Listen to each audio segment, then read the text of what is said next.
Hello students, welcome again to my channel. In this video, we're gonna start a new chapter called Sale of Partnership Firm or Conversion into Company. ये जो chapter है वो क्या है? Sale of partnership form. Sale मतलब बेचा जाता है किसको? पार्टनरशिप फॉर्म को, या तो उसे कन्वर्ट किया जाता है, मतलब कन्वर्ट किया जाता है किसमें? कंपनी में। अब यहाँ पे एक नया टर्म हमारे लिए आएगा, यहाँ कंपनी भी अब इंक्लूडेड है। पहले हम लोगों ने डिसोल्यूशन ऑफ पार्टनरशिप फॉर्म में सिर्फ पार्टनरशिप फॉर्म के बारे में ही बात किया था कि पार्टनरशिप फॉर्म है वो कैसे डिसॉल्व होती है, रियलाइजेशन कैसे होता है, ये सभी प्रोसेस थे। अब यहाँ पे है कि जो पार्टनरशिप एग्जिस्ट करता है उसे बेचा जाता है या तो उसको कंपनी में, अब ये कंपनी में क्या किया जाता है? बदल दिया जाता है। पार्टनरशिप फर्म क्या था? जब एक बिजनेस ओन्ड या तो रन किया जाता है किसके द्वारा? एक से ज़्यादा पार्टनर के द्वारा अगर कोई बिजनेस रन किया जाता था तो उसे हम लोग पार्टनरशिप फर्म कहते थे। लेकिन एक कंपनी क्या होता है? कंपनी क्या होता है कि company is a distinct legal entity. Company एक अलग ही लीगल एंटिटी है जो किसके द्वारा रन किया जाता है? वहाँ पे पार्टनर्स रन करते थे, यहाँ पे बोर्ड ऑफ डायरेक्टर्स होते हैं कंपनी के, वो कंपनी को चलाते हैं, और and owned by share holders. Company में डायरेक्टर्स होते हैं और क्या होते हैं? शेयर होल्डर्स भी होते हैं जो ओन किया कंपनी को ओन करते हैं, owned by share holders. Right. तो अभी तक हम लोगों ने पार्टनरशिप फर्म को से रिलेट किया था कि एक बिजनेस था जिसे एक दो से ज़्यादा पार्टनर्स रन कर रहे थे तो वो पार्टनरशिप फर्म कहलाता था। यहाँ पे कंपनी जो नया टर्म हमारे लिए अब यहाँ पे आया है, कंपनी भी यहाँ पे एक इंक्लूडेड है, इसे भी हमें समझना है। तो कंपनी क्या है? एक डिस्टिंक्ट लीगल एंटिटी है जो रन किया जाता है किसके द्वारा? डायरेक्टर्स के द्वारा, और ओन किया जाता है किसके द्वारा? शेयर होल्डर के द्वारा। तो अब ये ऐसा है कि जब पार्टनरशिप फर्म है तो उसे बेचा क्यों जाता है और कन्वर्जन उसका क्यों होता है? तो sometimes a partnership firm is sold. कुछ टाइम में या तो होता ऐसा है कि पार्टनरशिप फर्म को क्या किया जाता है? बेच दिया जाता है किस? To a limited company. Limited company mean to say a private company. किसी प्राइवेट कंपनी को, या तो एक फर्म डिसाइड, एक पार्टनरशिप फर्म है जो डिसाइड करता है कि अब ये जो हमारा फर्म है उसे हम लोग एक कंपनी में, एक अलग एक कंपनी में क्या करते हैं? कन्वर्ट कर लेते हैं। या तो वो होता है कि पार्टनरशिप फर्म को बेच देते हैं किसी कंपनी को, या तो होता है कि जो पार्टनरशिप फर्म है उसे कन्वर्ट कर देते हैं कि अब इसी पार्टनरशिप फर्म को हम लोग एक अलग कंपनी बना लेते हैं। तो ये जो प्रोसेस है क्या? सेल ऑफ पार्टनरशिप फर्म और कन्वर्जन का, उसे हम लोग कह सकते हैं कि बिजनेस का भी सेल हुआ, सेल ऑफ बिजनेस, और सेल टू अ कंपनी। हम अपना क्या कर रहे हैं? बिजनेस को कंपनी में बदल रहे हैं, या तो हम अपने बिजनेस जो पार्टनरशिप फर्म है उसे क्या कर रहे हैं? कन्वर्ट कर रहे हैं कंपनी में। तो ये रीज़न अब हम लोग में आएगा कि ऐसा क्या है कि पार्टनरशिप फर्म को क्यों चेंज किया जाता है, कंपनी में क्या ऐसा ज़रूरत पड़ता है उसका? तो डिसोल्यूशन भी हम लोग करते हैं। डिसोल्यूशन भी पड़े कि फर्म जब क्या हो जाती है? इंसॉल्वेंट हो जाते हैं पार्टनर्स, तो डिसॉल्व कर जाती है, बंद ही कर दिया जाता है। बट यहाँ पे अब केस क्या है? सेल का और कन्वर्जन का। तो ऐसा क्या ऑब्जेक्टिव बनता होगा? तो हम लोग यहाँ पे देख लेते हैं, कुछ ऑब्जेक्टिव डिस्कस कर लेते हैं जिससे कि ये पॉइंट क्लियर हो जाएगा कि क्यों किया जाता है। तो ऑब्जेक्टिव में सबसे पहला ऑब्जेक्टिव क्या ऐसा उद्देश्य है कि जिससे कि सेल ऑफ पार्टनरशिप या तो कन्वर्जन होता है? तो पहला आता है यहाँ पे लिमिटेड लायबिलिटी के बारे में। ऑब्जेक्टिव क्या है इस चीज़ को करने का? सबसे पहला अगर हम लोग ध्यान दें तो एक लिमिटेड लायबिलिटी। लायबिलिटीज क्या है? लिमिटेड। जो हम लोग अगर देखें तो पार्टनरशिप फर्म में होता था कि क्या पार्टनर्स के पास अनलिमिटेड लायबिलिटीज थी, उनके लायबिलिटीज क्या थे? अनलिमिटेड थे। जो भी उनका फर्म का लायबिलिटीज होता है वो पार्टनर क्या करते हैं? शेयर करते थे, और उनका लायबिलिटी कभी खत्म ही नहीं होता था। Where has the liability of share holder is limited. ये भी रीज़न हो सकता है कि अगर हम लोग कंपनी में, अगर पार्टनरशिप फर्म कंपनी में बदल जाए तो क्या हो जाए कि वो उसके अब क्या हो जाएंगे? शेयर होल्डर बन जाएंगे। तो शेयर होल्डर के पास क्या होता है? लिमिटेड लायबिलिटी होता है, उतना ही लायबिलिटी वो पे करते हैं जितना वो कैपिटल लगाते हैं। तो क्या है? Partner in partnership firm have unlimited liability, whereas the liability of shareholder is limited to the extent of the amount of capital they have invested in a company. तो ये भी एक रीज़न है जिससे कि क्या सेल या तो कन्वर्जन हो सकता है कि बहुत लायबिलिटी हमें बियर करना पड़ता है, तो क्यों नहीं इस फर्म को हम कंपनी में कर लेते हैं, उसके शेयर होल्डर्स हो जाते हैं, और हमें क्या करना होगा? जितना कैपिटल लगाएंगे सिर्फ उतना ही लायबिलिटी बियर करना होगा। राइट। फिर दूसरा ऑब्जेक्टिव हो सकता है क्या? सेपरेट लीगल एंटिटी, एक अलग ही लीगली एक अलग ही एंटिटी बन जाए। A company is a separate legal entity from its share holder which may it can sue and be sued in its name। इसका कहना है कि कंपनी एक अलग लीगल एंटिटी है जिसपे अब किसी भी तरह का अगर कोई भी दिक्कत हुआ तो होता क्या है कि पार्टनर्स को उस चीज़ों को खुद में क्या करना और डिसाइड करना होता है, समझना पड़ता है, पार्टनर्स उसके ये हो जाते हैं। लेकिन यहाँ पे अब किसी भी तरह का लीगल प्रोसेस होगा वो कंपनी के नाम पे होगा कि ये कंपनी है तो क्या होगा उसी कंपनी पे उस पर जो भी लीगल प्रोसेस होगा या लीगल जो भी वो लोगों का प्रॉब्लम हो रिक्वायरमेंट होगा वो कंपनी फुलफिल करेगी। This provide greater protection for the owner assets. अगर एक कंपनी होगी तो जो भी सब कुछ होगा वो कंपनी बियर करेगा, लेकिन पार्टनरशिप में क्या होता था कि पार्टनर्स को भी अपने उनका जो प्राइवेट प्रॉपर्टी था उनका जो ओनरशिप था वो भी क्या होता दिक्कत हो जाती थी। अगर फर्म को कोई भी प्रॉब्लम आती थी तो डायरेक्टली उसे क्या पार्टनर्स को ही समझना होता था। तो ये भी एक ऑब्जेक्टिव हो जाता है सेल या कन्वर्ट करने का कंपनी में कि सेपरेट लीगल एंटिटी होती है कंपनी, उसे ये बेनिफिट मिलती है कंपनी को।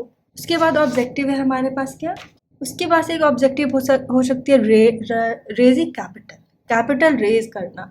बिजनेस को रन करने के लिए हमेशा तो कैपिटल की ज़रूरत पड़ेगी ही, और उसमें देखा जा सकता है कि पार्टनरशिप में जो भी कैपिटल का ज़रूरत होता था उसके लिए पार्टनरशिप होते थे, उन्हें ही सारी कैपिटल को ये रेज करना होता था। लेकिन कंपनी के साथ है कि वो इशू कर सकता है शेयर्स को, जिससे कि उससे आराम से रेज कर सकता है वो कैपिटल को, लेकिन पार्टनरशिप फर्म में ऐसा नहीं होता था। तो ये भी एक ऑब्जेक्टिव हो गया। तो company can raise capital by issuing share which is not possible in a partnership firm. ये अलाउ करता है बिजनेस को क्या करने में, बहुत ही अच्छे से एक्सपेंड करने में और जल्दी ग्रोथ करने में। लेकिन पार्टनरशिप फर्म में ऐसा नहीं होता है क्योंकि हर चीज़ लिमिटेड होता है पार्टनर्स के बीच में, वही कैपिटल लाएंगे, वही सारे लीगल प्रोसेस देखेंगे, उनका लायबिलिटीज़ भी बहुत ज़्यादा होता है। तो इसीलिए वो लोग क्या सोचते हैं कि चलो हम अपने फर्म को अब कंपनी में करते हैं ताकि हमारा बिजनेस भी अच्छे से बढ़े और क्या करे वो जल्दी बढ़े। फिर होता है परपेचुअल सक्सेशन। परपेचुअल सक्सेशन मतलब जिसका एग्जिस्टिंग लंबा हो, परपेचुअल मतलब जो लंबा हो। It means company continues to exist even if one partner or more shareholder die or leaves the company. Company कैसा होता है कि वो बड़ा एंटिटी होता है, एक सेपरेट एंटिटी होता है इस, और परफेक्चुअल सक्सेशन मीन टू से दैट कि अगर कोई एक शेयर होल्डर का भी डेथ हो जाए या वो छोड़ भी दे तो क्या वो कंपनी है जो चलती रहेगी, वो और इशू करके अपने शेयर्स को नए शेयर होल्डर्स मंगा लेंगे या नए शेयर होल्डर्स उससे जुड़ जाएंगे, तो कंपनी को कोई फ़र्क नहीं पड़ेगा। लेकिन पार्टनरशिप फर्म में ऐसा नहीं होता। जब कोई पार्टनर का डेथ हो जाता है तो क्या उनका प्रॉफिट शेयरिंग रेशियो बदल जाता है, वो जो उसका लायबिलिटीज़ होता है वो उनको पे करना पड़ जाता है, डिस्ट्रीब्यूट हो जाता है, और उनके जो बाकी जो प्रेजेंट होते हैं पार्टनर्स उनकी लायबिलिटीज़ और बढ़ जाती है। तो ये सारे प्रॉब्लम्स पार्टनरशिप फॉर्म में आ जाते हैं। So this provide greater stability and continuity to the business. ये प्रोवाइड कंपनी में क्या हो जाता है कि फ़र्क ही नहीं पड़ता है, तो आराम से स्टेबिलिटी रहती है कि हाँ कंपनी क्या है, स्टेबल है और उनका बिजनेस अच्छे से चल रहा है, कंटिन्यू चल रहा है, कोई रुकता नहीं है वो बिजनेस किसी के लीव करने से, छोड़ने से कंपनी को, या तो मर जाने से। लेकिन पार्टनरशिप फर्म में ऐसा नहीं होता है, फिर से सबको रिकन्स्टिट्यूट करना पड़ता है क्या पार्टनरशिप फर्म को। किसी का भी डेथ हो जाए या लीव होता है तो क्या करना होता है, फिर से रिकन्स्टिट्यूट करना पड़ता था पार्टनरशिप फर्म को, लेकिन कंपनी के साथ ऐसा नहीं है। तो ये भी एक रीज़न है जिससे कि सेल और कन्वर्जन होता है। फिर जो मोस्ट बेनिफिशियल थिंग आता है टैक्स बेनिफिट्स का। टैक्स तो हमेशा इस कंट्री में अगर हम लोग हैं तो क्या टैक्स तो देना ही होगा। तो यहाँ टैक्स बेनिफिट है, कंपनी में भी eligible for certain tax benefit. Company जो होती है एक बड़ी कंपनी उसे क्या टैक्स बेनिफिट ज़्यादा मिलता है। कैसे, अगर कोई उनका कह सकते हैं अगर कोई एसेट है तो उसका डिप्रिशिएशन होता है, लेकिन टैक्स पे करते टाइम इस चीज़ से थोड़ी रिलीफ मिलती है कंपनी को। तो यहाँ पे लिखा भी फॉर एग्जांपल कंपनीज में भी eligible for tax reduction on certain expenses और डिप्रिशिएशन ऑन एसेट्स। उन्हें कुछ जो एक्सपेंसेस होता है उस पर टैक्स मिल जाता है, आराम से उन्हें डिडक्शन मिल जाता है, और डिप्रिशिएशन ऑन एसेट अगर होता है उसमें भी उन्हें क्या हो जाता है, डिडक्शन रिसीव हो जाता है।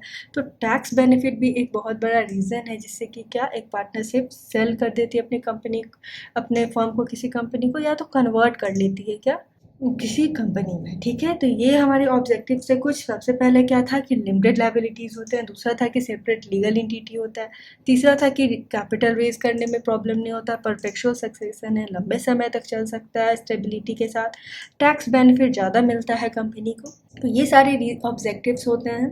फिर यहाँ पे एक पॉइंट है जो हमें समझना है कि इन सेल और conversion of partnership form into company क्या होता है। जब कंपनी सेल हो या तो कन्वर्ट हो तो एग्जिस्टिंग पार्टनरशिप इज डिजॉल्व, जो पार्टनरशिप फर्म है वो क्या हो जाएगा, अब कंपनी में बन रहा है तो जो पहला जो पार्टनरशिप फर्म होगा उसे तो बंद करना ही होगा। तो उस टाइम करते हुए क्या होता है कि and all the books of the accounts are closed, partnership firm को बंद करना और सभी जो अकाउंट होगा पार्टनरशिप फर्म का, जैसे हम लोग बंद करते थे रिजोल्यूशन ऑफ पार्टनरशिप फर्म में, वैसे ही करेंगे। Thus, when a partnership firm is sold or converted into a company, the same accounting procedure is followed as for simple dissolution of a firm. बेचने के टाइम या कन्वर्ट करने के time जो भी रिजोल्यूशन ऑफ फॉर्म हम लोग पहले बनाते थे वो वैसे ही बनाना होगा बंद करने के लिए। यहाँ पे इस चीज़ का बेनिफिशियल होगा कि हम लोग जैसे सॉल्व करते थे, कुछ रियलाइजेशन अकाउंट बनाते थे, सभी एसेट्स को रियलाइज करते थे, पे ऑफ करते थे लायबिलिटीज़ को, वो सभी सिंपल रिजोल्यूशन प्रोसेस को हम लोग यहाँ भी करेंगे। तो ये था हमारा क्या कि अभी हम लोग समझे कि सेल ऑफ पार्टनरशिप फर्म और कन्वर्जन में ऐसा क्या ऑब्जेक्टिव क्या होता है, इसका ये होता क्या है, और इसका हम लोग क्या सबसे पहले सिंपल डिसोल्यूशन प्रोसेस ही फॉलो करेंगे जब ये होगा तो सेल या तो कन्वर्जन होगा। फिर हम लोग नेक्स्ट टॉपिक डिस्कस करें तो वो है अकाउंटिंग एस्पेक्ट। अकाउंटिंग एस्पेक्ट्स क्या होगा, अब ये सारी चीज़ें करने के लिए अकाउंटिंग क्या प्रोसेसेस है जो हमें फॉलो करने होंगे इस चैप्टर में। तो from accounting point of view on sale और conversion into company has two aspects. सबसे पहले तो दो चीज़ करना होगा, अभी हम लोग समझे close of the books of partnership firm. सबसे पहले तो जो पार्टनरशिप फर्म होगा उसे क्या करना होगा, बंद करना होगा। Recording in the books of purchasing company और न्यू कंपनी। सबसे पहले तो बात आती है कि क्लोज करना है, वो तो हो गया, closing of books of the firm अब कर लिए, पार्टनरशिप को बंद कर देते हैं। अब क्या होता है, नया एक कंपनी आ रही है तो क्या होगा, recording in the books of purchasing company. अब परचेजिंग कंपनी का भी अकाउंटिंग पॉइंट ऑफ व्यू हमें अब उसका भी एक नया क्या करना होगा, एक नया लेज़र ओपन करना होगा, किसके लिए, परचेजिंग कंपनी के लिए और न्यू कंपनी के लिए। और जो भी अकाउंटिंग ट्रीटमेंट होगी वो उसे रिकॉर्ड करना होगा। तो अकाउंटिंग एस्पेक्ट्स में दो चीज़ फॉलो करने हैं इंपॉर्टेंटली, पार्टनरशिप को बंद करना है वो सिंपली जैसे हम लोग रिजोल्यूशन ऑफ पार्टनरशिप फॉर्म करते थे। दूसरा क्या, रिकॉर्ड करना है किसमें, परचेजिंग कंपनी और न्यू कंपनी के अकाउंट में, राइट। तो ये दो अकाउंटिंग एस्पेक्ट्स हैं। अब ये करते हुए हमें कुछ इंपॉर्टेंट पॉइंट्स ध्यान रखने हैं इस चैप्टर में। सबसे पहले क्या होता है, taking over of assets and liabilities. यहाँ पे एक पॉइंट है क्या कि taking over of assets and liabilities. Sale of business of firm means that the asset of the business are sold to a new company and liabilities are taken over by the new company. अब sale हम लोग कर रहे हैं या conversion हो रहा है, उस टाइम क्या होता है कि जो न्यू कंपनी है वो एग्री करता है, जो नया कंपनी ले रहा है सब चीज़ को, वो क्या करता है, वो एग्री करता है कि वो क्या फर्म के एसेट्स को क्या करेगा, टेकन ओवर करेगा, और उसके कुछ लायबिलिटीज़ होंगे उसे भी पे ऑफ करेंगे, ठीक है। अब इसमें हो सकता है कि वो पूरी तरीके से सभी एसेट्स को ले ले, पूरी तरीके से सभी लायबिलिटीज़ को ले ले, लेकिन कुछ टर्म में ऐसा होता है कि न्यू कंपनी एग्री करती है फ्यू एसेट्स आना पे, कुछ एसेट्स या कुछ लायबिलिटीज़ को पे करने के लिए। जैसे अगर हम लोग समझे तो किसी कंपनी के पास क्या है, कंपनी है पार्टनरशिप फर्म, जो पार्टनरशिप फर्म है क्या हो रही है, कन्वर्जन हो, इसे सेल कर रहे हैं पहले क्या, हाँ, किसी लिमिटेड कंपनी को, राइट, लिमिटेड कंपनी को। तो एसेट साइड्स में अगर मान लेते हैं कि उनके पास क्या है, प्लांट है, मशीनरी है, डेटस है, बिल्स रिसेबल है, एसेट साइड में उनके पास ये है। तो ये जो लिमिटेड कंपनी है या तो ये सब कहेगी कि पूरे फर्म को आप मुझे बेच रहे हो तो अपने सारे एसेट्स को वो ले सकती है, या तो वो दूसरे टर्म में एग्री कर सकती है कि वो सिर्फ प्लांट एंड मशीनरी को लेगी और डेटस और बिल्स रिसेबल इसे वो नहीं लेगी। तो इस चीज़ का हमें ध्यान रखना होगा कि एसेट्स और लायबिलिटीज़ क्या वो पूरी तरीके से ले रहा है या तो कुछ लायबिलिटीज़ और कुछ एसेट्स ले रहा है, राइट।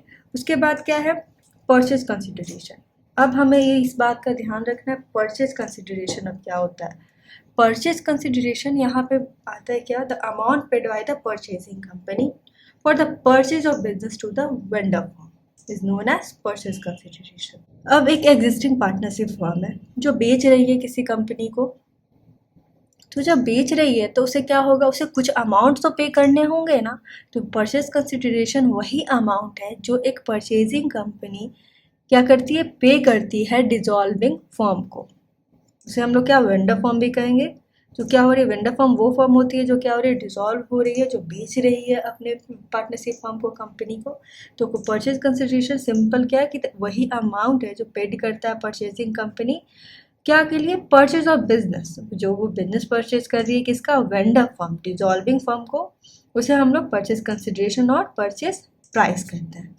अब कोई भी डील होता है, अगर हम कोई भी चीज़ बेचते हैं तो क्या होता है कि ये एग्री करते हैं, ये जो डिसॉल्विंग हो, ये जो बेचने वाला हो और लेने वाला हो, यही दोनों के बीच में तो डिसाइड होता है कि इतना अमाउंट आप मुझे दो तभी हम अपने बिजनेस को आपको देंगे। तो इसी तरीके से क्या परचेज प्राइस है जो एक agreed upon between the purchasing company and the vendor amount. ये जो प्राइस है वो कौन एग्री करता है, ये दोनों, परचेजिंग कंपनी होंगे वो और वेंडर फर्म मतलब जो डिसॉल्विंग फर्म होगा वही। और जो भी एग्रीड अपॉन हो जाता है, जो एग्रीड अमाउंट बनता है वही उनका परचेज प्राइस या तो कंसिडरेशन बन जाता है।